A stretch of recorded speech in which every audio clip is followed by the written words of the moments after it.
Are you working 60-hour weeks but feeling like you're not moving the needle in your business? The problem isn't that you're not working hard enough. The problem is likely that you're working on the wrong things. Welcome to episode 2 of the Small Business Survival Guide. Today, I'm going to show you how to identify your zone of genius and how to systematically delegate everything else. I'm Nicole Magelssen. I'm founder and CEO of Alpine Virtual. And after working with hundreds of small business owners, I have discovered that the most successful ones aren't necessarily the ones that are the hardest workers. They're most strategic about where they spend their time. So let me start with a hard truth. Right now, you are probably spending about 80% of your time on tasks that someone else could do better, faster, and cheaper than you. And you're maybe spending 20% of your time on activities that are actually driving growth and revenue. We're going to flip that ratio today. I want to give credit where credit is due. The zone of genius concept comes from Gay Hendricks and from his book, The Big Leap. But I have adapted this framework specifically for small business operations. Your zone of genius consists of 2 to 3 activities that fit this criteria. First, you're naturally excellent at them. Second, you enjoy doing them. They energize you, they don't drain you. Third, they produce disproportionate value for your business. So when you're in your zone of genius, an hour of your work might generate 500, 1,000, or even 5,000 in value. But here's where most small business owners go wrong.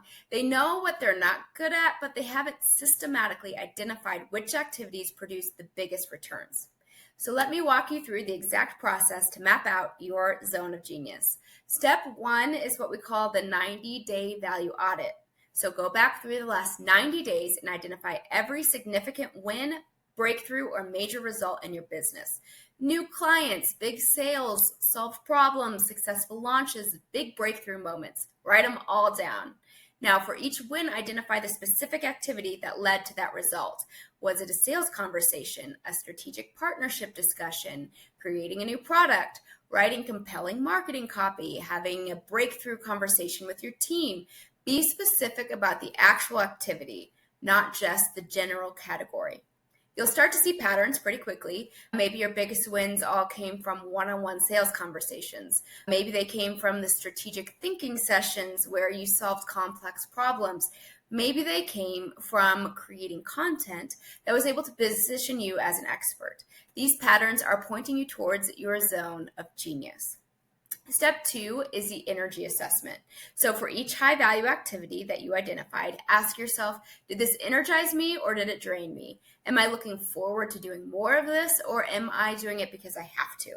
Your zone of genius should be activities that you could do for hours without getting tired. Activities that actually give you energy rather than depleting it. Here's why this matters. If you are forcing yourself to do high value activities that drain you, you are going to burn out. But if you can identify high-value activities that energize you, you've found the sustainable competitive advantage. You will keep getting better at these activities while your competitors are grinding through tasks that they hate. Step 3 is impact quantification.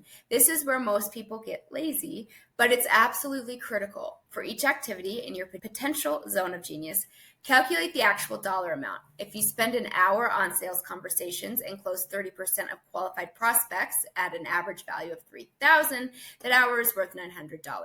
If you spend an hour on strategic planning that improves your team's efficiency by 20%, calculate that 20% improvement and what that's worth annually.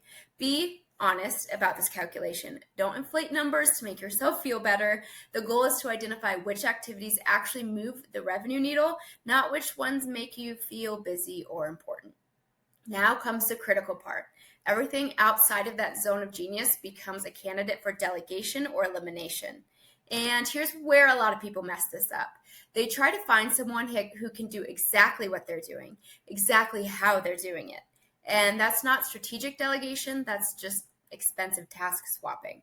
Strategic delegation means redesigning how the work gets done to produce better results with less of your involvement.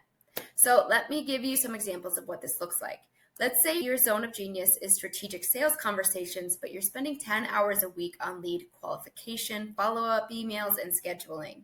You shouldn't hire someone to do those exact tasks the way that you're doing them now. Instead, you should design systems that pre-qualify leads better, automate appropriate follow-up, and streamline scheduling so that you only spend time on high probability prospects. Or maybe your zone of genius is product development, but you're spending 15 hours a week on customer service emails. Don't just hire someone to answer emails the way that you do. Analyze the most common questions and create resources that prevent these questions from being asked. Design proactive communication that addresses concerns before customers have them. Build systems that solve problems systematically instead of reactively. Here's a framework that we have used with clients. It's delegate, automate, or eliminate. So for every task outside of your zone of genius, ask questions. Can this be automated with technology? Can this be delegated to someone with appropriate systems and training? Or can this be eliminated entirely because it's not actually necessary?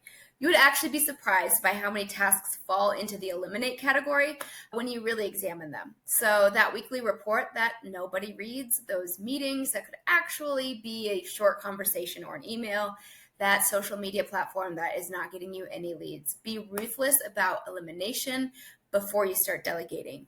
For tasks that need to be delegated, a key principle is to delegate outcomes, not activities. Don't say, I need someone to answer customer emails. Say, I need someone to ensure that our customers are feeling heard and that they get their problems solved quickly. The first approach gets you a task doer, and the second one gets you a problem solver who might find better ways to achieve the outcome. Let me share a real example.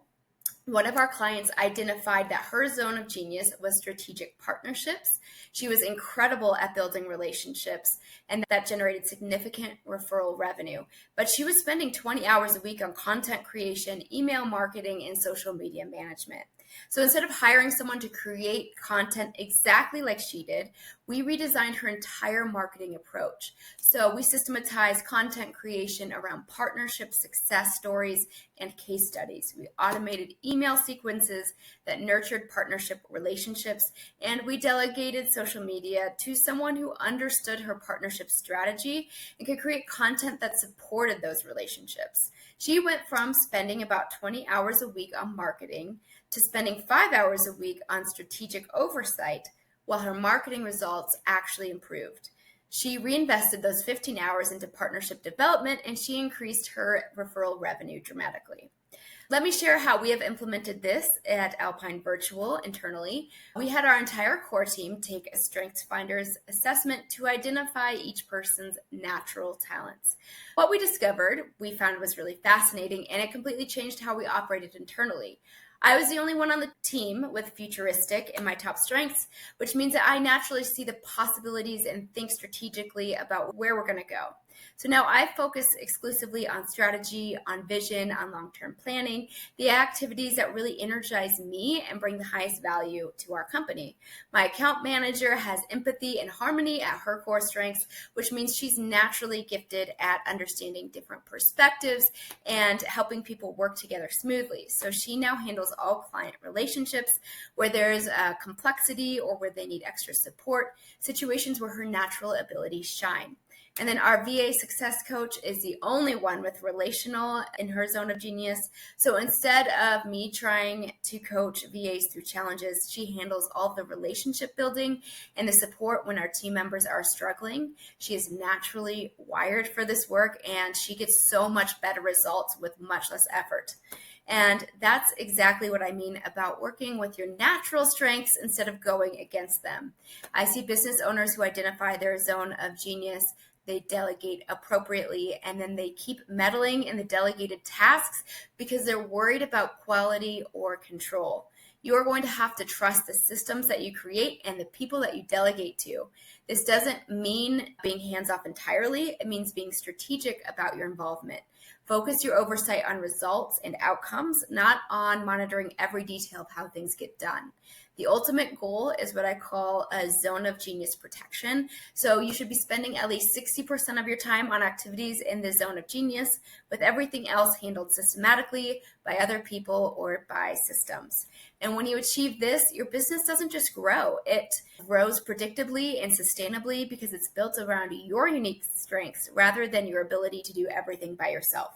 So go ahead and start this week. Do your 90-day value audit, identify patterns, calculate the impact, and then ruthlessly delegate or eliminate everything that is not in your zone of genius. Your future self will thank you, and so will your bank account.